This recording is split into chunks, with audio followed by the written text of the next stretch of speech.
il y a des fruits de l'esprit et il y a les dons spirituels. Le fruit de l'esprit, c'est la conséquence du Saint-Esprit qui agit en toi. Mais les dons spirituels, c'est le Saint-Esprit qui agit par toi. Le fruit de l'esprit, c'est le caractère de Dieu en toi. Mais le don spirituel, c'est la main de Dieu qui peut passer par toi. Si tu me dis que tu es rempli du Saint-Esprit, si tu me dis que tu es né de Dieu, il doit y avoir la conséquence de la présence de l'Esprit de Dieu en toi. Et le fait d'être récréé, c'est en fait cette dimension où l'Esprit de Dieu vient habiter dans l'homme pour lui donner des habilités qu'il n'avait pas auparavant. Amen. C'est comme ça que j'ai dit que ces habilités ne sont pas que des habilités spirituelles. Le Saint-Esprit, lors de la nouvelle naissance, ne te donne pas seulement de parler en langue, d'opérer des miracles et de faire des actes prodigieux. Mais le Saint-Esprit vient toucher toutes les parties et toutes les façades de l'être humain. C'est-à-dire que lorsque le Saint-Esprit vient dans la vie de celui qui est recréé, il amène une transformation. Cette transformation affecte autant son caractère que son esprit. Amen. Le Saint-Esprit venant dans l'homme après la nouvelle naissance, parce que la Bible dit que l'Esprit est le gage de notre salut selon Galates, il vient habiter dans l'homme, il ne lui accorde pas seulement des habilités spirituelles. Parce que nous avons conditionné, nous avons regardé le Saint-Esprit comme celui qui vient seulement nous faire parler en langue. Or, le Saint-Esprit est là, c'est-à-dire que nous serons dans un culte effervescent, rempli de gloire, et les gens parlent en langue. En réalité, c'est bien, ce sont les attributs de l'Esprit ou l'atmosphère de l'Esprit. Mais l'Esprit de Dieu qui descend dans la vie de celui qui est né de Dieu ne vient pas seulement lui accorder des habilités spirituelles, mais il vient apporter une touche dans son caractère. C'est comme ça que dans la Bible, il y a deux réalités. Dis à ton voisin, il y a deux réalités. Il y a des fruits de l'Esprit et il y a les dons spirituels. C'est-à-dire, le fruit de l'Esprit, c'est la conséquence du Saint-Esprit qui habite en toi. Si tu me dis que tu es rempli du Saint-Esprit, si tu me dis que tu es né de Dieu, il doit y avoir la conséquence de la présence de l'Esprit de Dieu en toi. C'est ainsi que nous n'avons pas besoin de rappeler, par exemple, à un enfant de Dieu, ce qui concerne la notion du péché ou du mal faire. Parce que le Saint-Esprit, étant une vie qui t'anime, tous les jours te permet de marcher selon l'Esprit. C'est ainsi que nous n'avons pas besoin de rappeler, par exemple, à un enfant de Dieu, ce qui concerne la notion du péché ou du mal faire. Parce que le Saint-Esprit, étant une vie qui t'anime, tous les jours te permet de marcher selon l'Esprit. On n'a pas besoin de rappeler à quelqu'un qui est rempli du Saint-Esprit la manière de marcher. La Bible dit dans Jean 17 que lorsque l'Esprit viendra, il viendra nous convaincre du péché, de la justice et du jugement.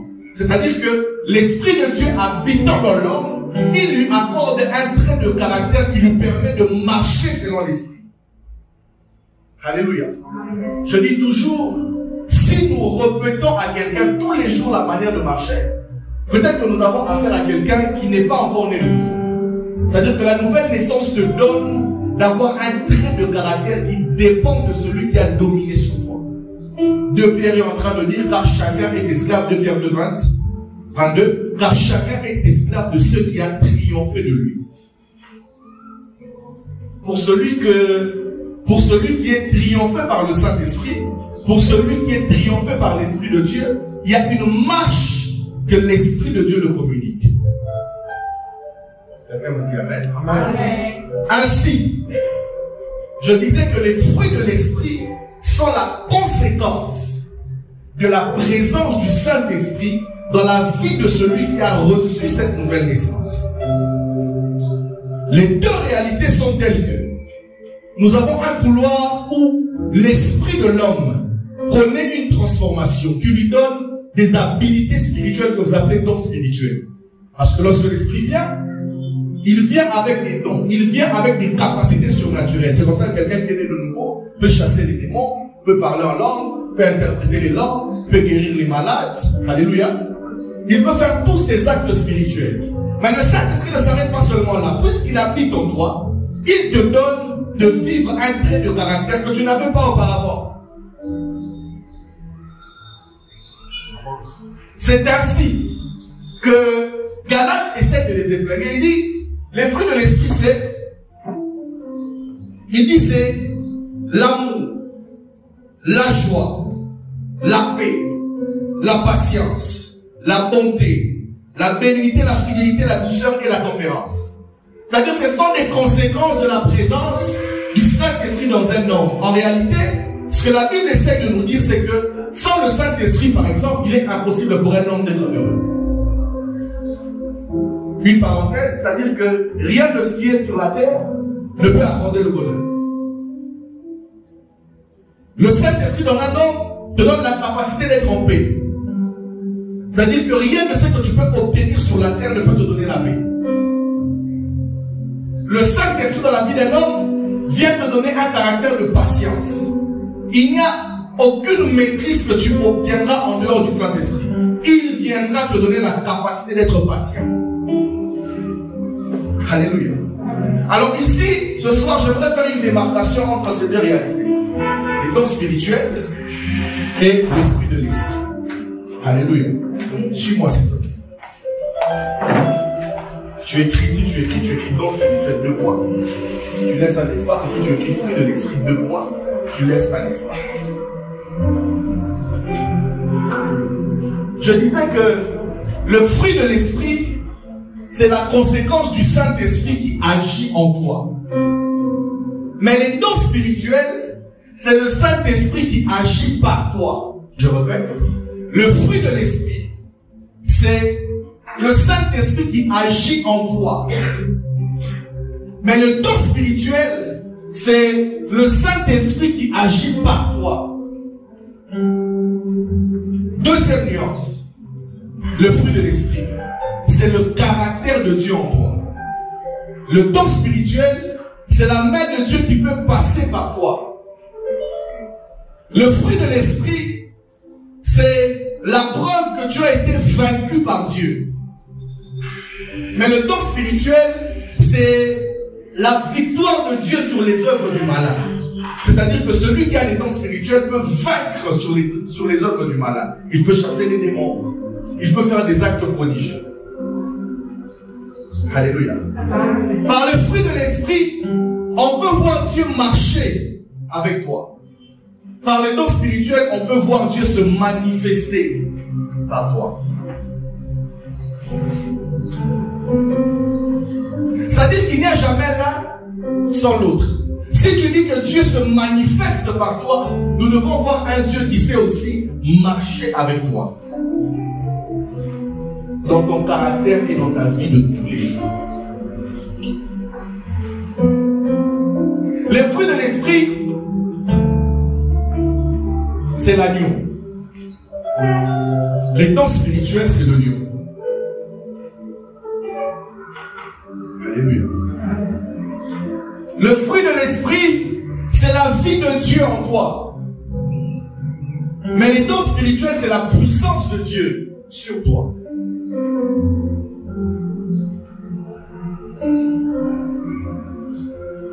Le fruit de l'esprit, c'est Jésus-Christ homme, avec son caractère de douceur. Mais le don spirituel, c'est le Jésus-Christ ascensionné, avec toute sa gloire. Alléluia. Je suis ici en train de faire cette nuance, cette démarcation, parce que je voudrais mettre un accent sur des choses que nous avons commencé à négliger au fil du temps. Cette transformation qui vient non pas seulement affecter ton esprit par les manifestations de Dieu, mais aussi ton caractère. Alléluia. Oui. Dis d'abord à ton voisin, ton caractère a-t-il été affecté par l'esprit? Pose la question.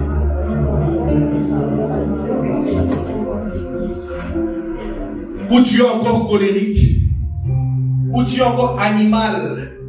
Parce qu'il y a des gens, il suffit de le mettre dans une condition d'inconfortabilité pour voir son animosité. Alléluia. Es-tu encore impatient? Es-tu encore en recherche de paix? Parce qu'il y a des gens qui n'ont pas de paix.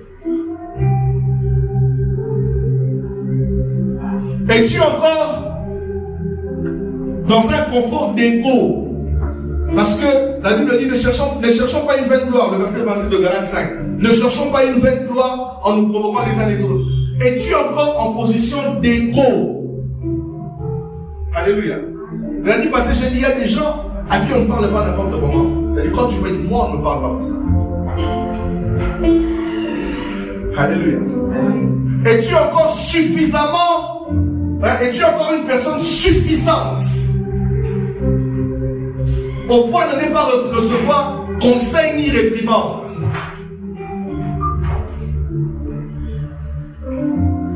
Parce que si le don spirituel vient manifester la puissance de Dieu, le fruit de l'esprit vient nous montrer que Dieu t'a brisé.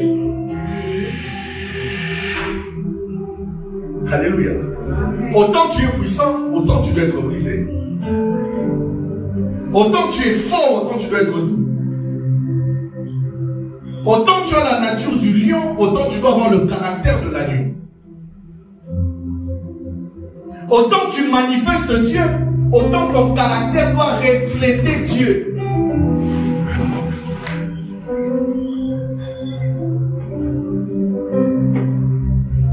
Alléluia. Est-ce que j'ai blessé quelqu'un? Avance. On change de message.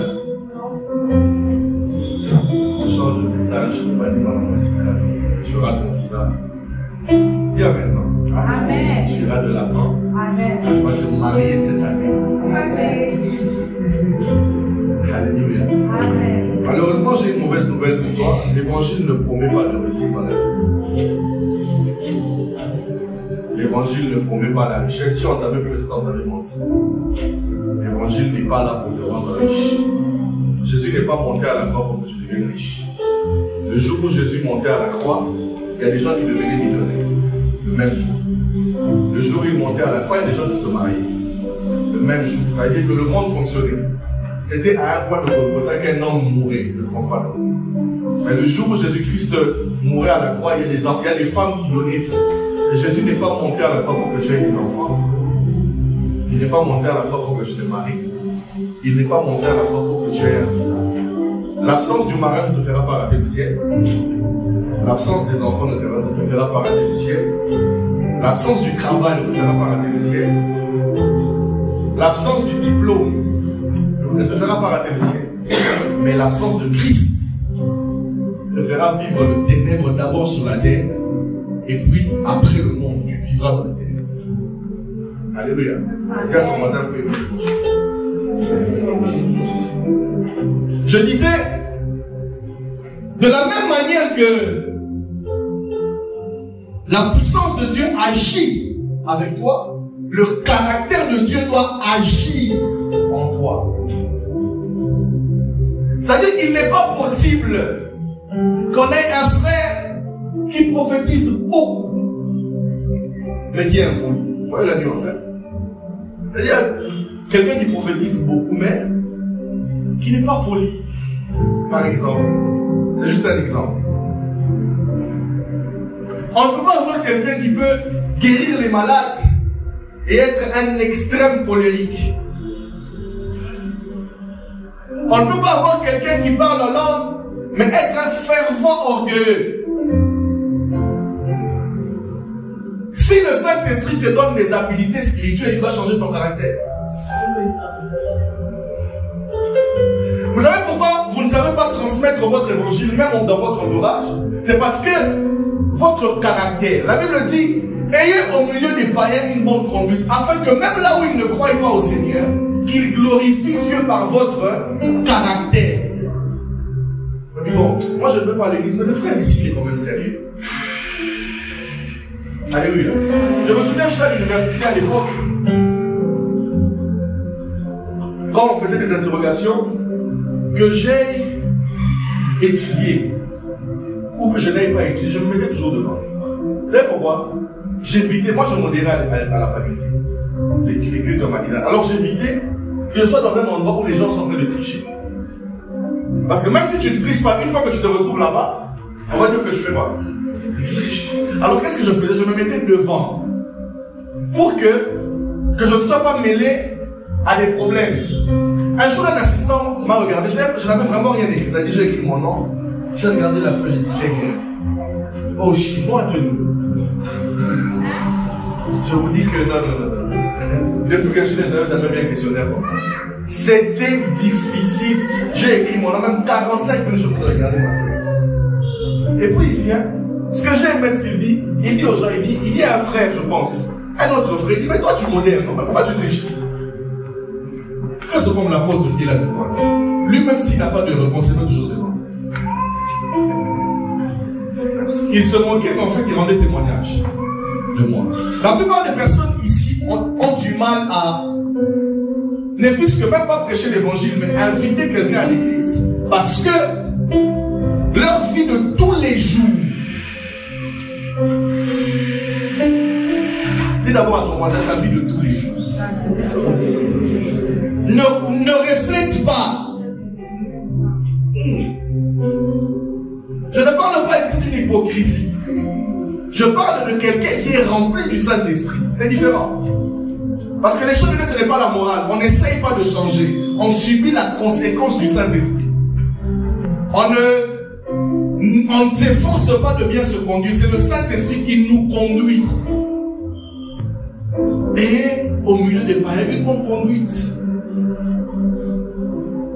Où je travaille, si tu viens me chercher et que tu m'appelles peut-être par mon prénom, les gens qui ne me connaissent même pas comment je m'appelle. Mais du gardien jusqu'au chef suprême de notre entreprise, au moins tout le monde sait que il y a un prophète dans le bureau. Déjà, tu viens me voir au bureau, n'est-ce pas? Si tu demandes par exemple, je cherche monsieur Tel, des fois on ne connaît pas. Mais il dit, je cherche le prophète. Ah oui, venez. On va te faire monter jusque là le prophète. Je n'ai jamais prêché à quelqu'un dans mon travail, par exemple. Je n'ai jamais fait ça. Je n'ai jamais dirigé un pendant, venons, on va prier le matin. Mais tous les jours, de ma manière de me conduire, je me conduis différemment. Alléluia. Comment? C'est des choses tellement basiques. Comment est-ce que toi, un enfant de Dieu, un enfant de Dieu, même avec un peu de valeur, lorsque c'est la pause dans ton université, c'est toi l'animateur numéro 1. C'est toi qui amène les gens au bar. C'est toi qui mets tout le monde d'accord. C'est-à-dire que tu payes 18 casiers de billets. C'est des choses.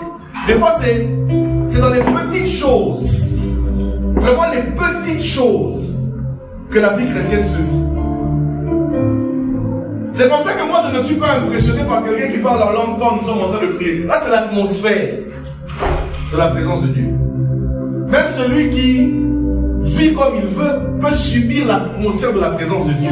Mais la vie chrétienne se vit dans la vie de tous les jours. Et elle se vit dans son caractère. C'est comme ça que celui qui a le caractère de Christ n'a pas besoin qu'on l'exhorte pour prier seul la nuit. C'est-à-dire quand il est seul la nuit, il peut prier. Moi ici, si tu pries pendant 2 heures, tu ne m'impressionnes pas. Nous sommes tous sous l'atmosphère de la prière ici. Mais celui qui peut être seul dans sa chambre et prier pendant 1 heure, lui m'impressionne parce que c'est la conséquence du caractère de Christ qui le pousse à prier. Amen.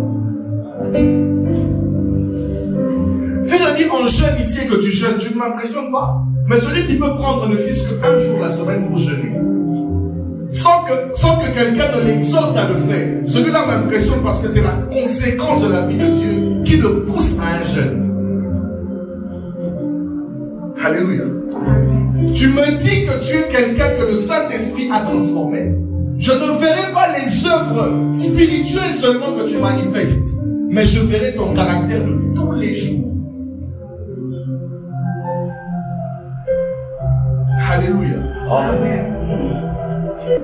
Dis à ton voisin, laisse-toi conduire par le Saint-Esprit. Les fruits de l'Esprit sont la conséquence du Saint-Esprit qui est venu en toi et qui a transformé ton homme intérieur.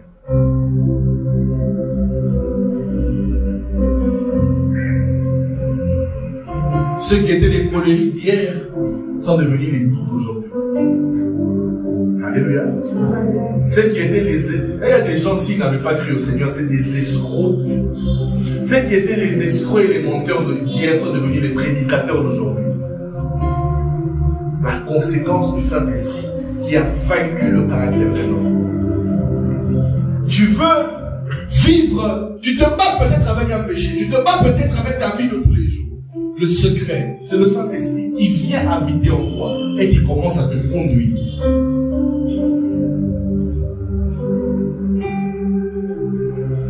Alléluia. Alléluia. Si je ne vous dis pas ces choses, vous serez, à un certain moment, le diable va vous vaincre. Et vous deviendrez des esclaves de la culpabilité. Parce que qu'est-ce que le diable fait? Il te laisse vivre comme tu le veux. C'est-à-dire que dans cette dissolution de tous les jours, jusqu'à ce que tu deviennes esclave de tes propres actes et qu'il t'emprisonne dans la culpabilité. Or, la culpabilité ne vient pas de Dieu. Le fait de se sentir coupable, ce n'est pas un sentiment divin. Est-ce que vous savez ça? Vous ne savez pas? Quand tu as fait quelque chose de mal, le fait de te sentir coupable, non, je ne saurais pas prier, ce n'est pas un sentiment divin. Oh, vous ne savez pas ça? Non. La culpabilité n'est pas divine.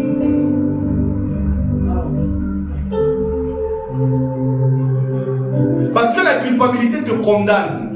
Or, Romains chapitre 8, verset 1er dit ceci. Il n'y a désormais aucune condamnation pour ceux qui sont en Jésus-Christ. Amen. C'est-à-dire que la culpabilité n'est pas de Dieu. Oh non, ces derniers temps, j'ai mal marché avec Dieu, je n'ai même pas la force de prier. Même quand je viens à l'église, je ne me sens pas bien, je me mets toujours derrière. Ce n'est pas être spirituel, ce n'est pas un sentiment de Dieu. C'est le diable qui t'enferme dans une prison. Alléluia. Tu as tout intérêt de te laisser conduire par le Saint-Esprit. Tu as tout intérêt de manifester non seulement les charismes, les dons spirituels, mais tu as tout intérêt de laisser le Saint-Esprit façonner ton homme intérieur, façonner ton caractère de tous les jours. Jésus était tout et il était puissant. Alléluia. Il était un agneau, mais c'était le lion. Il était Dieu, mais dans la peau d'un homme. Alléluia. Il était tout en étant un simple homme. Dis à ton voisin les fruits de l'esprit et les dons spirituels.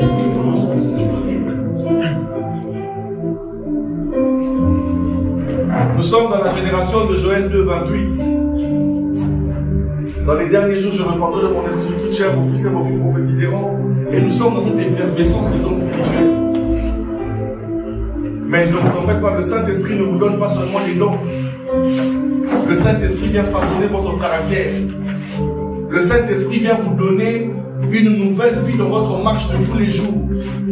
Le Saint-Esprit vient vous donner la victoire sur le péché, sur ces choses qui vous enveloppent facilement. Le Saint-Esprit te donne de vivre nouvellement dans ta vie de tous les jours. Le Saint-Esprit te donne de marcher comme un homme nouveau, transformé, avec un nouveau caractère, un nouveau langage, une nouvelle façon de faire.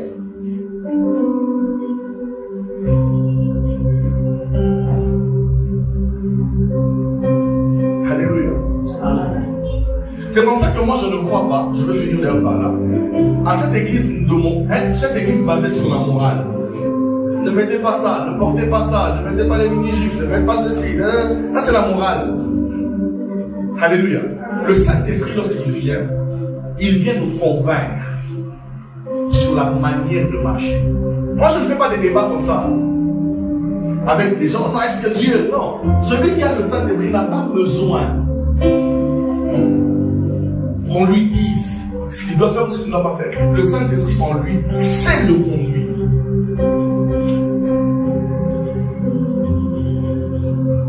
Alléluia. C'est le conduire. Le Saint-Esprit sait lui dicter un caractère.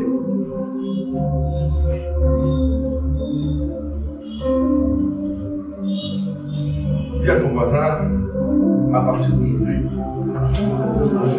je prie pour toi. Tiens-le d'abord la main. Tiens-le par la main. Et je prie pour toi. De la même manière tu as des dons spirituels. Que tu aies le caractère de Christ. Dis-le encore de la même manière. Que tu as des dons spirituels. Que tu peux rêver et ça s'accomplit. Que tu peux donner des révélations. Que tu peux parler en langue. Que tu aies le caractère de Christ. Tu peux le lâcher. Voilà pourquoi j'ai dit le lundi passé, la vie chrétienne est autant difficile qu'elle a l'air facile. Parce que c'est à ce niveau maintenant que marcher avec Dieu devient compliqué. Parce que ce n'est plus toi qui décides. Tu te laisses conduire. C'est-à-dire qu'on t'a fait du mal. Tu as le droit de réagir. Mais le Saint-Esprit te dit, ne réagis pas. Ne réponds pas. Ça t'est déjà arrivé. On te fait quelque chose. C'est ton droit. Mais tu entends le Saint-Esprit te dire, ne réagis pas. Ne parle pas. Ne dis pas. N'agis pas de manière active.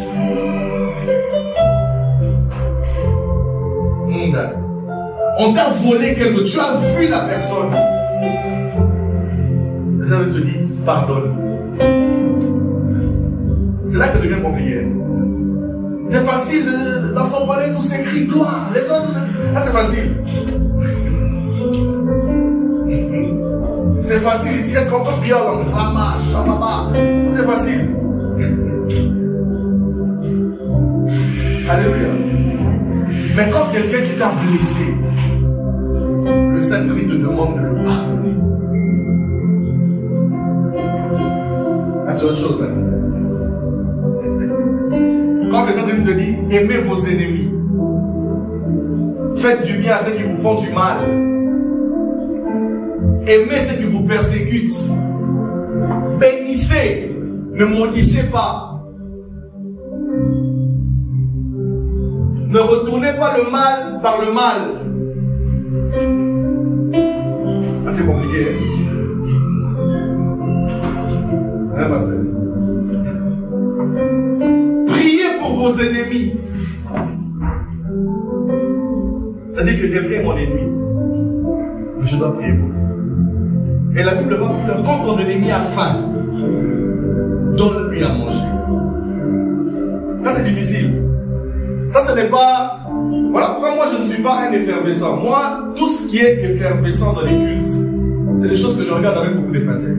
Parce que comment quelqu'un peut prier en langue, vous les touchez, mais il a déjà bloqué 24 personnes dans son WhatsApp. Comment c'est bon? Excusez-moi. Moi, je ne suis pas dans cette histoire-là. 24 personnes bloquées. Mais si l'atmosphère change ici, donc, c'est elle qui parle en langue. Non.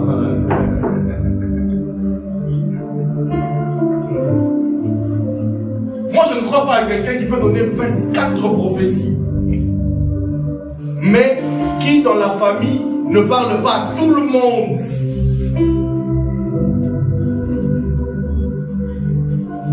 Moi, quand je dors, si Dieu me parle, mais tu ne parles pas à tout le monde dans ta famille. Alléluia. Écoutez, les choses de Dieu sont simples, mais cette simplicité qui les rend difficiles. C'est tellement simple que ça devient difficile. C'est comme ça que Jésus, lorsqu'il est en train de juger dans Matthieu 7, lorsqu'il parle à une catégorie de personnes qui viendront lui parler des dons spirituels. Seigneur, j'ai chassé les démons en ton nom. J'ai prophétisé. Il dit, je ne vous ai pas connu. Allez loin de moi, vous qui pratiquez l'iniquité. C'est-à-dire que ce n'est pas ce que tu manifestes spirituellement qui impressionne le Seigneur, mais c'est ton caractère de tous les jours. Vous voyez la nuance, hein? Donc toi, même si tous les jours tu vis des apparitions spirituelles, toi chaque jour c'est Gabriel qui vient te parler. Donc même si toi tous les jours, quand tu dors, c'est l'apôtre Paul qui vient t'enseigner la Bible. Si ton caractère n'est pas à l'image de Christ, tu es en train de faire fausse route. Tu es en train de faire fausse route. Tu es en train de faire fausse route. Tu me montres le Dieu puissant qui marche avec toi. Moi, je voudrais voir le Dieu qui a vaincu ton caractère. Ce qui compte chez Dieu, ce n'est pas ce qu'on te fait, mais c'est l'attitude que tu as par rapport à ce qu'on t'a fait. Ce qu'on t'a fait dans l'impression de pas Dieu. Toi, tu es le premier qui ont fait du mal dans ce monde ici. Donc, toi, tu penses que si quelqu'un t'a fait du mal, non, non, moi, le Dieu que j'ai pris, quel Dieu? Dans le Dieu que toi tu pries, qui va considérer le fait que quelqu'un t'a fait du mal pour le punir seulement lui. Et toi, c'est que tes arrière-grands-pères ont fait de mal. Pourquoi Dieu ne te fait pas payer ses pots cassés là? Parce que tu as le sang de tes parents, de tes grands-parents. Si tu n'as pas tué en 2025, en 1902, ton grand-père avait tué quelqu'un. Alléluia. Donc, personne n'est moins coupable que l'autre devant Dieu. Alors, ce qui compte pour Dieu, ce n'est pas ce qu'on te fait, mais c'est l'attitude que tu as par rapport à ce qu'on t'a fait.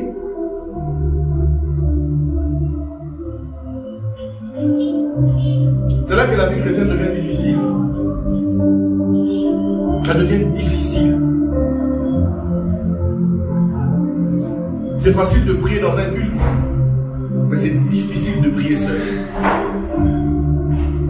Hein? Même le parler en langue, c'est ici. Seul dans la chambre.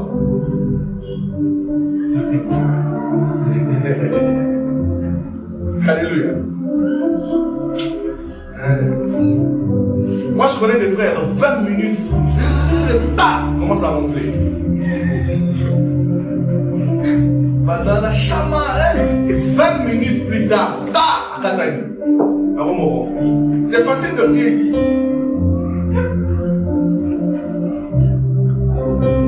C'est facile de jeûner quand on a culte. Dis à ton voisin pour finir la vie chrétienne. C'est ce que Dieu attend.